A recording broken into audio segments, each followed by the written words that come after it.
20. Thank you. ಓದಿ 24ನೇ ಅಧ್ಯಾಯ 6ನೇ ವಾಕ್ಯ. ಮತ್ತಾಯ. ಇದಲ್ಲದೆ ಯುದ್ಧವಾಗುವಾಗಿದೆ ಎಂಬ ಸುದ್ದಿಗಳನ್ನು ನೀವು ಕೇಳಬೇಕಾಗಿರುವುದು ಕಳವಳ ಪಡೆದಂತೆ ನೋಡಿಕೊಳ್ಳಿರಿ. ಯಾಕೆಂದರೆ ಹಾಗಾಗಿರುವುದು ಅಗತ್ಯ. ಆದರೂ ಇದು ಇನ್ನು ಅಂತ್ಯಕಾಲವಲ್ಲ. ಜನಕ್ಕೆ ವಿರೋಧವಾಗಿ ಜನವು, ರಾಜ್ಯಕ್ಕೆ ವಿರೋಧವಾಗಿಯೂ ರಾಜ್ಯವು. ಸಾಕು. ಹಲ್ಲೆಲೂಯಾ. ದೇವರು ಹೇಳ್ತಾ ಇದ್ದಾರೆ, ಯುದ್ಧಗಳು ನಡೀತಾ ಇದೆ ಎಂಬುದಾಗಿ ನಿಮ್ಮ ಕಿವಿಯಲ್ಲಿ ನೀವು ಕೇಳ್ತೀರಾ? ಯುದ್ಧಗಳು ನಡೆಯುತ್ತೆ. ಯೇಸು ಸ್ವಾಮಿ ಬರವಣಿಗೆಗೆ ಅನೇಕ ಸೂಚನೆಗಳಿದೆ. ರಾಜ್ಯಕ್ಕೆ ವಿರೋಧವಾಗಿ ರಾಜ್ಯ ಎದ್ದೊಳತ್ತೆ, ಭೂಕಂಪ ಉಂಟಾಗತ್ತೆ,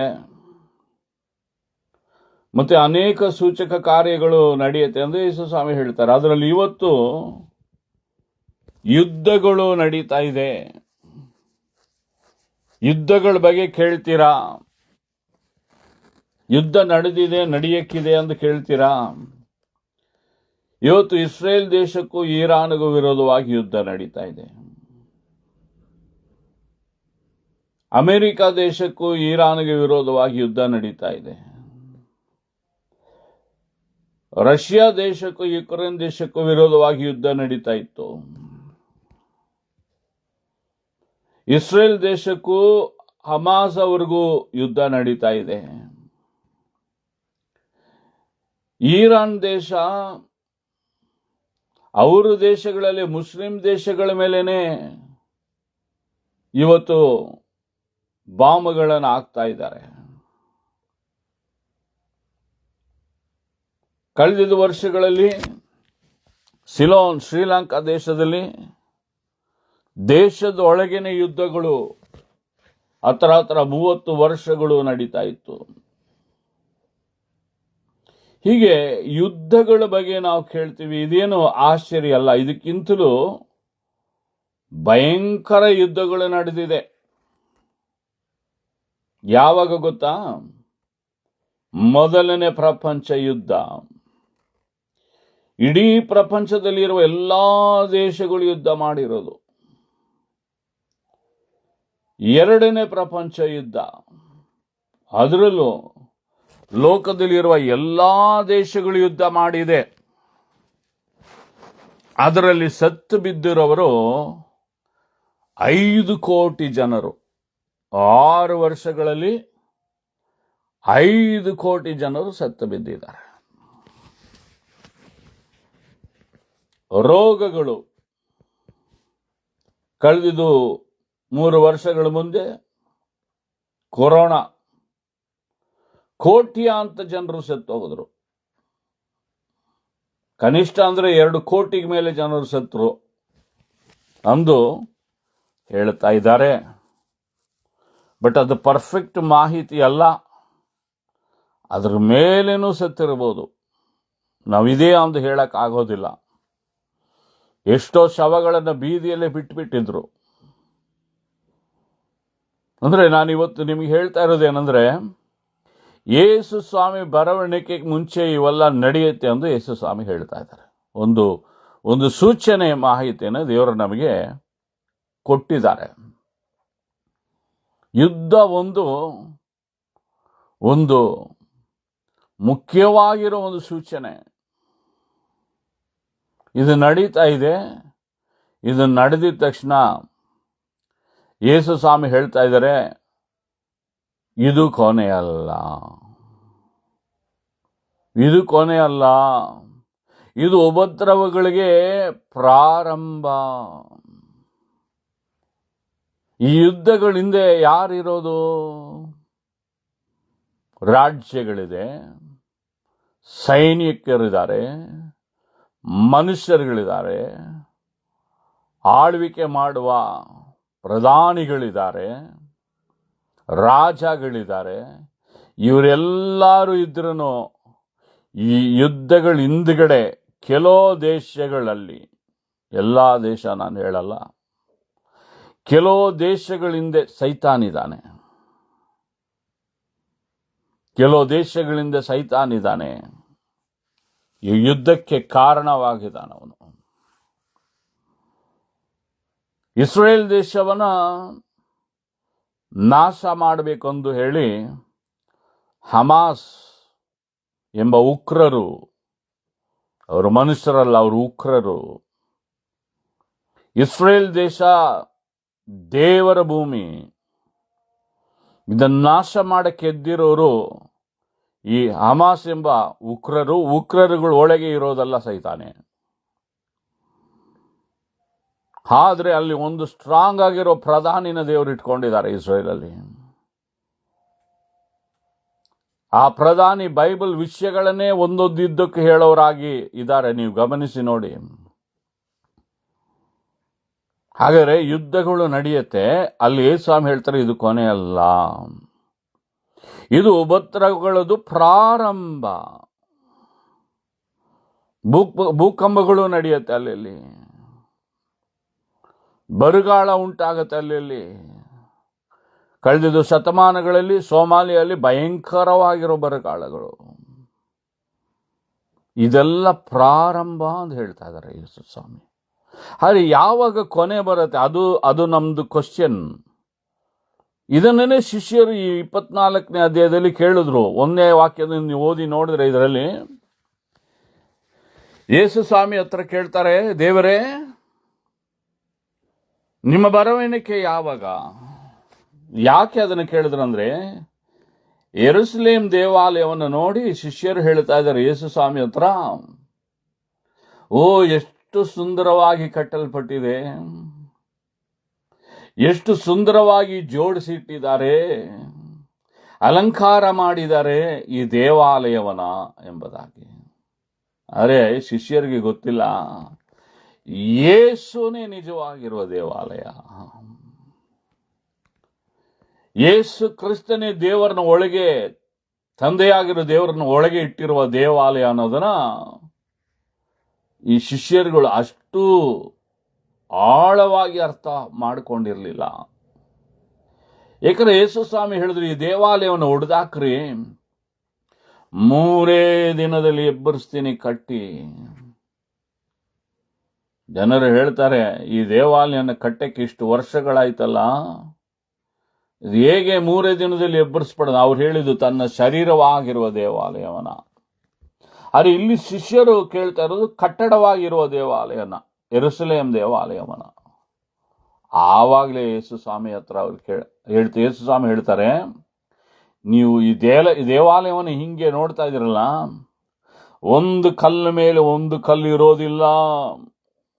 ಅಂದ್ರೆ ಈ ದೇವಾಲಯ ಸರ್ವನಾಶ ಆಗತ್ತೆ ಎಂಬುದಾಗಿ ಯೇಸುಸ್ವಾಮಿ ಶಿಷ್ಯರಿಗೆ ಹೇಳುವಾಗ, ಆವಾಗ ಕೇಳ್ತಾರೆ, ನಿಮ್ಮ ಬರವಣಿಗೆ ಯಾವಾಗ? ನಿಮ್ಮ ಬರವಣಿಗೆ ಯಾವಾಗ?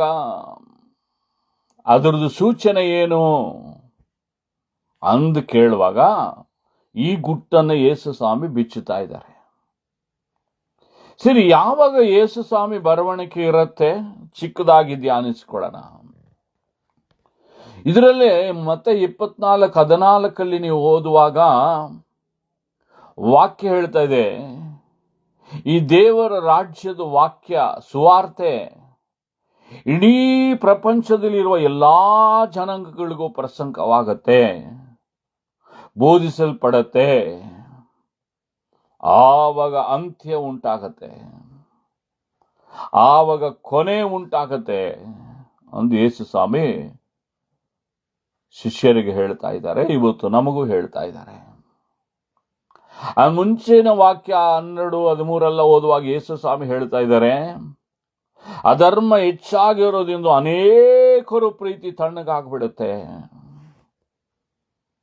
ಅಧರ್ಮ ಹೆಚ್ಚಾಗಿರೋದ್ರಿಂದ ಇವತ್ತು ಈ ಯುದ್ಧಗಳಿಗೆ ಕಾರಣ ಅಧರ್ಮ. ಗಂಡನ ಪ್ರೀತಿ ತಣ್ಣಗಾಗುತ್ತೆ, ಮಕ್ಕಳ ಪ್ರೀತಿ ತಾಯಿ ತಂದೆ ಮೇಲೆ ತಣ್ಣಗಾಗುತ್ತೆ, ತಾಯಿನ ಪ್ರೀತಿ ಮಕ್ಕಳ ಮೇಲೆ ತಣ್ಣಗಾಗತ್ತೆ, ಅತ್ತೆ ಸೊಸಿ ಪ್ರೀತಿ ತಣ್ಣಗಾಗುತ್ತೆ, ಅಪ್ಪ ಮಗ ಪ್ರೀತಿ ತಣ್ಣಗಾಗುತ್ತೆ.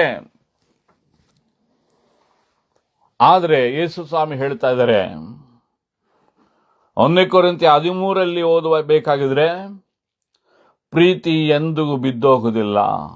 ಯಾವುದನ್ನು ನಂಬೋದು? ಇದನ್ನು ನಂಬೋದು, ಅದನ್ನು ನಂಬೋದಾ? ಯೇಸು ಸ್ವಾಮಿ ಹೇಳಿದ್ದು, ದೇವರು ಹೇಳಿದ್ದು ದೇವರ ಪ್ರೀತಿ, ನಿಜವಾಗಿರೋ ಪ್ರೀತಿ, ದೇವರನ್ನ ನಿಜವಾಗಿ ಪ್ರೀತಿಸೋರ ಪ್ರೀತಿ ಯಾವತ್ತೂ ತಣ್ಣಗಾಗೋದಿಲ್ಲ. ಅದು ಪವಿತ್ರಾತ್ಮನ ಪ್ರೀತಿ. ರೋಮ 5:5 ಹೇಳ್ತಾ ಇದೆ, ಪವಿತ್ರಾತ್ಮನ ಮೂಲಕ ದೇವರ ಪ್ರೀತಿ ನಮ್ಮ ಹೃದಯದಲ್ಲಿ ಸುರಿಯಲ್ಪಡ್ತಾ ಇದೆ. ಯೋಹಾನ 3:16 ಹೇಳ್ತದೆ, ದೇವರು ತನ್ನ ಒಬ್ಬನೇ ಮಗನಾಗಿರುವ ಯೇಸು ಕ್ರಿಸ್ತನ ಈ ಲೋಕಕ್ಕಾಗಿ ಕೊಟ್ಟು ಎಷ್ಟು ಈ ಲೋಕವನ್ನು ಪ್ರೀತಿ ಮಾಡಿದ್ರು. ಯೆಶಾಯ 49:15-16 ಓದುವಾಗ, ನನ್ನ ಅಂಗೈಯಲ್ಲಿ ನಿನ್ನನ್ನು ಚಿತ್ರಿಸ್ಕೊಂಡಿದ್ದೀನಿ ಎಂದು ಹೇಳಿ ದೇವರು ನಮ್ಮನ್ನು ಪ್ರೀತಿ ಮಾಡೋರಾಗಿದ್ದಾರೆ. ಹೆತ್ತಿರೋ ತಾಯಿ ತನ್ನ ಮೊಲೆ ಕೂಸುವನ್ನು ಮರೆತರನ್ನು ಮರಿತಾಳೆ, ನಾನಂತೂ ನಿಮ್ಮನ್ನು ಮರೆಯಲ್ಲ ಅಂತ ಹೇಳಿ ಪ್ರೀತಿ ಮಾಡ್ತಾ ಇದ್ದಾರೆ. ನಾವು ಮನುಷ್ಯರುಗಳು ಚಿಕ್ಕ ಶೋಧನೆ ಬರುವಾಗ ಹಲ್ಲು ಕಚ್ಕೊಂಡಿರ್ತೀವಿ, ಇನ್ನೊಂದು ಶೋಧನೆ ಬರುವಾಗ ಹಲ್ಲು ಕಚ್ಕೊಂಡಿರ್ತೀವಿ, ಸ್ವಲ್ಪ ದೊಡ್ಡ ಶೋಧನೆ ಬರುವಾಗ ದೇವರನ್ನ ದೂಷಣೆ ಮಾಡುವರು ಮನುಷ್ಯರುಗಳು. ಪ್ರಾಣಕ್ಕೆ ಅಪಾಯ ಬರುವಾಗ ದೇವರನ್ನ ದೂಷಣೆ ಮಾಡ್ತೀವಿ, ಕಷ್ಟಗಳು ಬರುವಾಗ ದೇವರನ್ನ ದೂಷಣೆ ಮಾಡ್ತೀವಿ. ಇದು ನಮ್ಮ ಪ್ರೀತಿಯಾಗಿದೆ. ಆದರೆ ದೇವರ ಪ್ರೀತಿ ಬಹಳ ಸ್ಟ್ರಾಂಗ್ ಆಗಿರೋದು. ಅದನ್ನು ಯಾವ ಸೈತಾನೆಂದು ಕದಲಿಸಕ್ಕಾಗಲ್ಲ, ಯಾವ ಕೆಡುಕನು ಅದನ್ನು ಕದಲಿಸಕ್ಕಾಗಲ್ಲ. ಅದಕ್ಕೆ ಯೇಸು ಸ್ವಾಮಿನ ಹೇಳಿದ್ರು, ನನ್ನ ಪ್ರೀತಿಯನ್ನು ನಿಮಗೆ ಕೊಡ್ತೀನಿ ಅಂತ ಹೇಳಿ ಶಿಷ್ಯರನ್ನ ನೋಡಿ ಹೇಳಿದ್ರು, ನಿಮ್ಮನ್ನು ನೋಡಿ ಹೇಳಿದ್ರು, ನನ್ನನ್ನು ನೋಡಿ ಹೇಳಿದ್ರು. ಈ ಬೈಬಲ್ನ ಸರಿಯಾಗಿ ಅರ್ಥ ಮಾಡ್ಕೊಂಡಿರೋ ಎಲ್ಲರಿಗೂ ಹೇಳಿದ್ರು, ನನ್ನ ಸಮಾಧಾನವನ್ನು ನಿಮಗೆ ನಾನು ಕೊಡ್ತೀನಿ ಅಂದು ಹೇಳಿ. ಈ ವಾಕ್ಯ ಎಲ್ಲರಿಗೂ ಸಾರಲ್ಪಡುತ್ತೆ. ಆವಾಗ ಕೊನೆಯದಾಗಿ ದೇವರು ಬರ್ತಾರೆ ಎಂಬ ಕೆಲವು ಸೂಚನೆಗಳನ್ನು ದೇವರು ಹೇಳ್ತಾರೆ. ಕನ್ಫ್ಯೂಷನ್ ಮಾಡ್ಕೋಬಾರದು.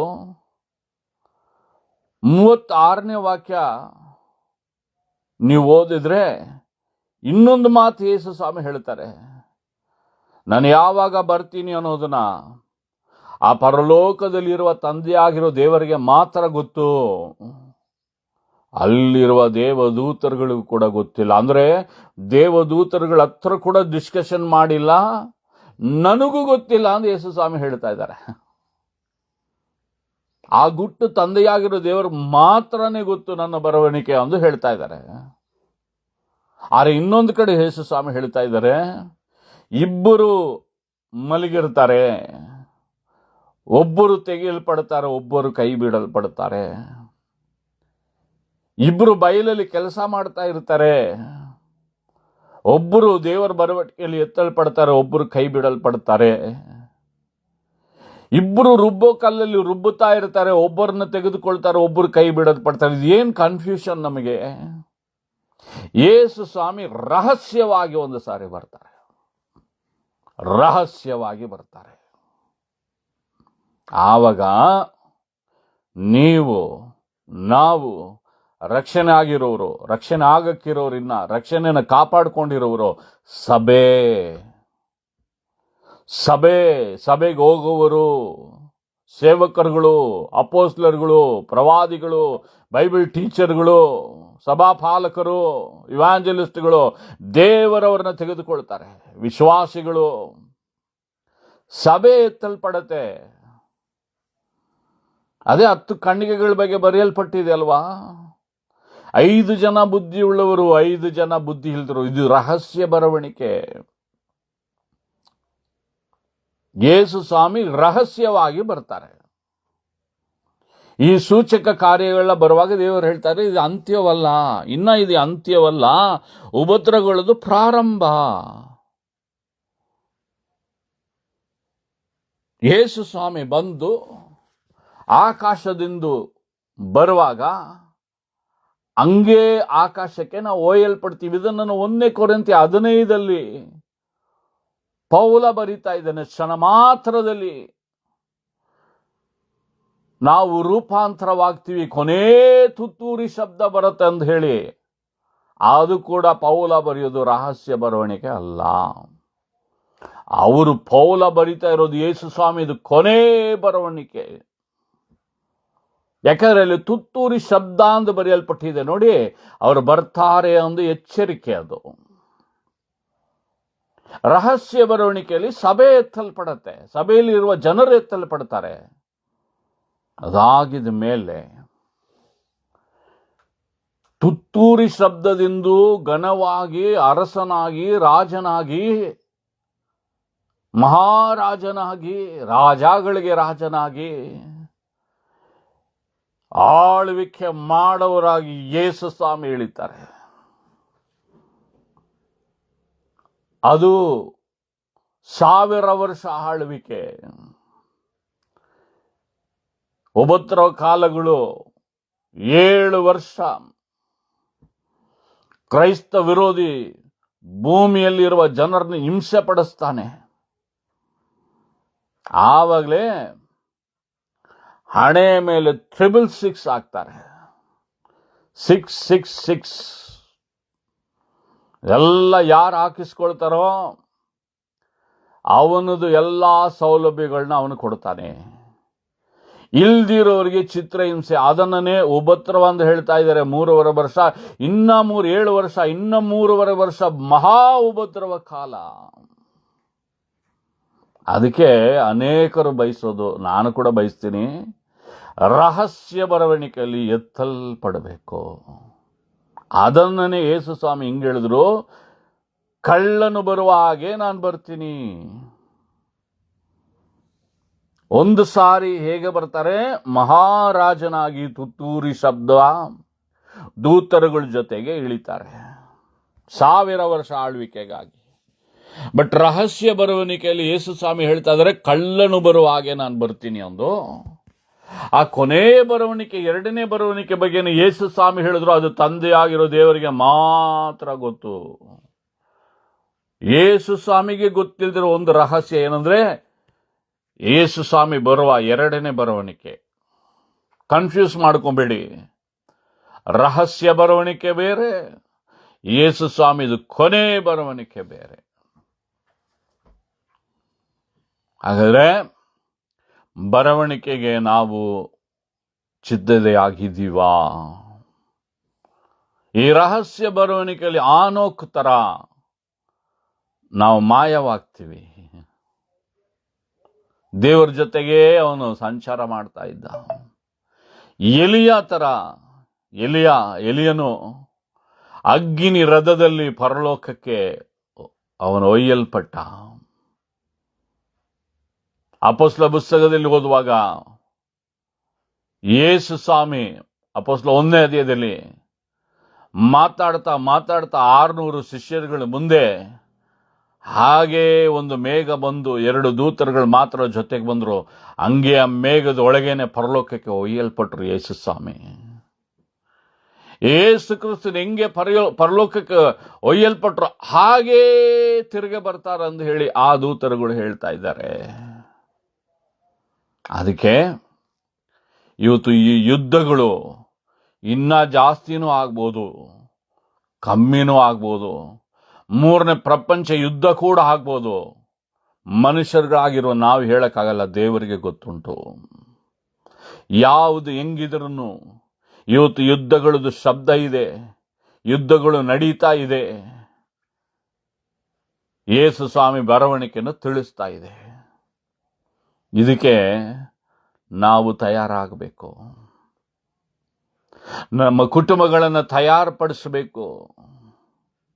ಕಠಿಣನೇ, ವಾಕ್ಯ ಹೇಳಿದ್ರೆ ನಂಬೋದಿಲ್ಲ, ಕಠಿಣನೇ. ಹೇಳೋದು ಹೇಳ್ತಾನೆ ಇರಬೇಕು. ನಮ್ಮನ್ನು ಹಾಗೆ ಮಾಡಿದ್ರು ನಾವು ಹೇಳ್ತಾ ಇರಬೇಕು. ನಾಳೆ ದೇವರು ಬಂದು ನಿನ್ನ ಕುಟುಂಬವನ್ನು ನಾನು ಕೈ ಬಿಡಕ್ಕೆ ನೀನೇ ಕಾರಣ, ನೀನು ಹೇಳಿಲ್ಲಲ್ಲ ಅಂದು ಹೇಳಿ ದೇವರ ನಮ್ಮ ಹತ್ರ ಕೇಳಬಾರ್ದು. ನಾವು ಊರಿಗೆಲ್ಲ ಉಪದೇಶ ಮಾಡಿಬಿಟ್ಟು ನಮ್ಮ ಮನೆಯನ್ನು ಬಿಟ್ಬಿಟ್ರೆ ಕಷ್ಟ. ನನ್ನ ಮನೆಯಲ್ಲಿ, ನನ್ನ ಕುಟುಂಬದಲ್ಲಿ ಯಾರಿಗೆ ಮಾತಾಡಿದ್ರು ಯೇಸು ಸ್ವಾಮಿ ಬಗ್ಗೆ ವಾಕ್ಯವನ್ನು ಹೇಳ್ದಿರ ನಾನು ಬಿಡೋದೇ ಇಲ್ಲ. ಹೆಮ್ಮೆಂದು ಹೇಳ್ಕೊಳ್ತಾ ಇಲ್ಲ, ತೆಗ್ಗಿಸ್ಕೊಂಡು ಹೇಳ್ತಾ ಇದ್ದೀನಿ. ಆ ಭಾರ ನಿಮ್ಮೊಳಗೆ ಬರಬೇಕು.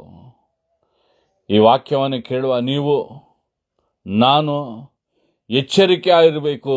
ದೇವರು ಬರ್ತಾರೆ.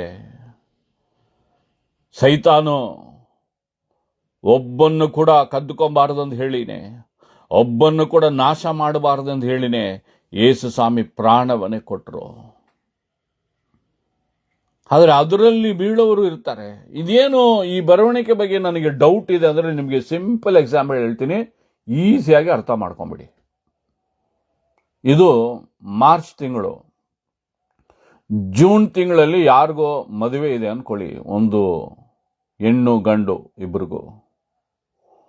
ಇದು ಮಾರ್ಚ್. ಏಪ್ರಿಲ್ ತಿಂಗಳಲ್ಲೋ ಮೇ ತಿಂಗಳಲ್ಲೋ ಒಂದು ಎಂಗೇಜ್ಮೆಂಟ್ ಮಾಡಿಬಿಡ್ತಾರೆ.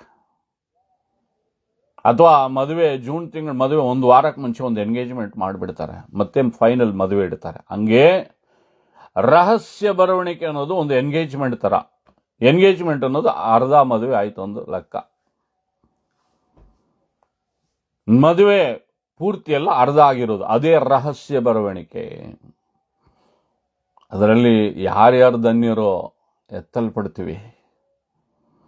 ಉತ್ತಮವಾಗಿ ದೇವರಿಗಾಗಿ ಜೀವಿಸುವರು, ನೀತಿವಂತರುಗಳಾಗಿ ದೇವರಿಗಾಗಿ ಜೀವಿಸೋರು.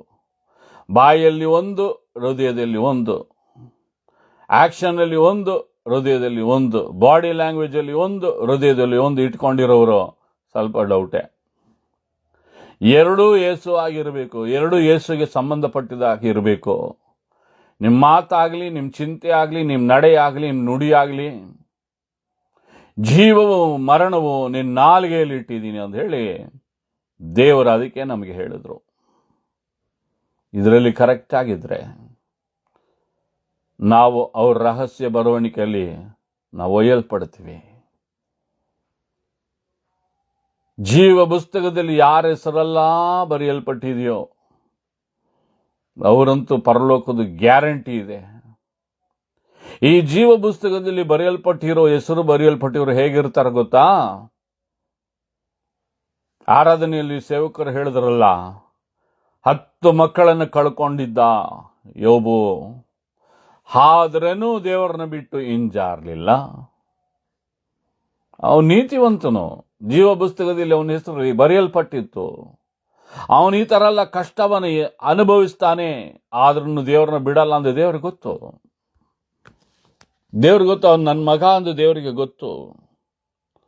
ದಾನಿಯಲ್ ಸಿಂಹದ ಗವಿಯೊಳಗೆ ಹಾಕಿದ್ರು, ದೇವ್ರಿಗೆ ಗೊತ್ತು, ಅಲ್ಲಿ ಹಾಕಿದ್ರು ನೀವು ನನ್ನನ್ನು ದೂಷಣೆ ಮಾಡಲ್ಲ. ಶದ್ರಾಕ್ ಮೇಷಕ್ ಆಬೇದ್ನೆಗೋ ಬೆಂಕಿಯಲ್ಲಿ ಹಾಕಿದ್ರು ನನ್ನನ್ನು ದೂಷಣೆ ಮಾಡಲ್ಲ. ಆದರೆ ಇವತ್ತು ಪ್ರಪಂಚ ಹೆಂಗಿದೆ? ಬೇರೆ ಅದ್ಭುತಗಳಿಗಾಗಿ. ತಪ್ಪೇನಿಲ್ಲ, ಒಂದು ರೋಗ ಇದ್ರೆ ಅದ್ಭುತ ಆಗಿದ್ರೆ ಅದು ವಾಸಿಯಾಗೋದು. ಬೇರೆ ಇದಕ್ಕೆ ಮಾತ್ರ ದೇವರನ್ನ ಹುಡುಕೋರು ಒಂದು ಡೇಂಜರ್ ಝೋನಲ್ಲಿ ಇದ್ದಾರೆ. ದೇವರ ಮಗುವೇ, ಹಂಗಿರಬಾರ್ದು. ನಾವು ನೀತಿವಂತರಾಗಿರಬೇಕು. ಅದಕ್ಕೆ ನಮ್ಮನ್ನು ಒಪ್ಪಿಸಿಕೊಡಬೇಕು. ಎಂಥ ಪರಿಸ್ಥಿತಿಯಲ್ಲಿ ದೇವರನ್ನು ಹಿಂಬಾಲಿಸುವವರಾಗಿರಬೇಕು. ಕ್ಷಣ ಮಾತ್ರ ನಿನ್ನನ್ನು ಕೈ ಬಿಟ್ಟಿದ್ದೀನಿ, ಶಾಶ್ವತ ಕೃಪೆ ಪ್ರೇಮದಿಂದ ನಿನ್ನನ್ನು ಕರಿತೀನಿ ಎಂದು ದೇವರು ಹೇಳ್ತಾ ಇದ್ದಾರೆ. ಇವತ್ತು ಒಪ್ಪಿಸಿಕೊಳ್ಳೋಣವಾ? ಈ ಯುದ್ಧಗಳನ್ನೆಲ್ಲ ನೋಡುವಾಗ ದೇವರ ಬರವಣಿಗೆ ಹತ್ರ ಇದೆ ಅಂದು ನಾವು ಅರ್ಥ ಮಾಡಿಕೊಂಡು ನಮ್ಮ ಕುಟುಂಬ, ನಮ್ಮ ಆತ್ಮ, ನಾನು ಹೇಳ್ದಲ್ಲ, ಯಾರು ಸ್ಥಿರವಾಗಿ ನಿಲ್ತಾರೆ ಗೊತ್ತಾ? ಜೀವ ಪುಸ್ತಕದಲ್ಲಿ ಯಾರ ಹೆಸರೆಲ್ಲ ಬರೆದಿದೆಯೋ ಅವ್ರು ಕದಲೋದೇ ಇಲ್ಲ. ಅವರು ದಾವೀದ್ ಥರ, ಯೆಹೋವನನ್ನು ಯಾವಾಗಲೂ ನನ್ನ ಕಣ್ಣು ಮುಂದೆ ಇಟ್ಟಿದ್ದೀನಿ, ಆ ದೇವರು ನನ್ನ ಬಲ ಕಡೆ ಇರೋದಿಂದ ನಾನು ಕದಲೋದಿಲ್ಲ ಅಂದು ಹೇಳ್ತಾ ಇದ್ದಾನೆ ದಾವೀದು. ಕೀರ್ತನೆ 16:8 ಹಂಗೆ ಬರೆಯಲ್ಪಟ್ಟಿದೆ. ನಾವು ಸಿದ್ಧತೆ ಆಗಬೇಕು. ಅಂಥವ್ರಿಗೆ ಭಯ ಆಗೋದಿಲ್ಲ. ಕನ್ಫರ್ಮೇಷನ್ ಮಾಡಿಬಿಡ್ತಾರೆ ಹಾರ್ಟಲ್ಲಿ. ಹೋಲಿ ಸ್ಪಿರಿಟ್ ಬಂದು, you are appointed, you are selected person, you are selected for the heaven ಅಂತ ಹೇಳಿ ಮುದ್ರೆ ಇಟ್ಬಿಡ್ತಾರೆ ನಿಮ್ಮ ಆತ್ಮದೊಳಗೆ. ಶೋಧನೆಗಳು, ವೇದನೆಗಳು ಸಮುದ್ರದಷ್ಟು ಅಲೆಗಳಾಗಿ ಬಂದರೆ ಕೂಡ ಅವುಗಳು ಏನು ಮಾಡೋದಿಲ್ಲ, ಧೂಳು ಥರ ತಳ್ಳಿಬಿಟ್ಟು ಹೋಗ್ತಾ ಇರ್ತೀವಿ. ಇವತ್ತು ನಿಮ್ಮ ಕಾಲಿಂಗ್ನ ನೀವು ಕನ್ಫರ್ಮ್ ಮಾಡ್ಕೊಳ್ಳಿ. ಮತ್ತೆ ನಿಮ್ಮ ಫ್ಯಾಮಿಲಿಗೆ ಇನ್ಫಾರ್ಮ್ ಮಾಡಿ. ಜೀಸಸ್ ಬಗ್ಗೆ ನಿಮ್ಮ ಕೊಲೀಗ್ಸ್ಗೆ ಹೇಳಿ, ನಿಮ್ಮ ಮನೆ ಹತ್ರ ಇರೋರಿಗೆ ಹೇಳಿ. ನಮ್ಮ ಮನೆ ಹತ್ರ ಇರೋರಿಗೆಲ್ಲ ಹಂಗಂಗೆ ಹೋಗಿ ನಿಂತ್ಕೊಂಡು ನಾನು ಹೇಳೋದೇ ಇಲ್ಲ. ಕಾರಣ ಏನು ಹೇಳಿ, ನಾನು ಕಿರ್ಚು, ನಾನು ಕೂಗು, ಸಿಸ್ಟರ್ ಕಿರ್ಚು, ಕೂಗು ಎಲ್ಲೋ ಮೂಲೆಯಲ್ಲಿ ನಿಂತ್ಕೊಂಡು ಅವ್ರು ಕೇಳ್ತಾ ಇದ್ದಾರೆ, ನಮ್ಗೆ ಗೊತ್ತು. ಇಲ್ಲಿ ಪ್ರೇಯರ್ ನಡೆಯೋಕ್ಕೆ ಮುಂಚೆ ನಾವೊಂದು ಚಿಕ್ಕ ಮನೆಯಲ್ಲಿ, ಇದಕ್ಕಿಂತ ಒಂದು 50 ಅಡಿ ಆ ಕಡೆ ಒಂದು ಮನೇಲಿ ಇದ್ವಿ ಫಸ್ಟು. ಆ ಮನೆ ಇಲ್ಲ ಇವಾಗ, ಅಲ್ಲಿ ಬೇರೆ ಮನೆ ಕಟ್ಟಿಬಿಟ್ಟಿದ್ದಾರೆ.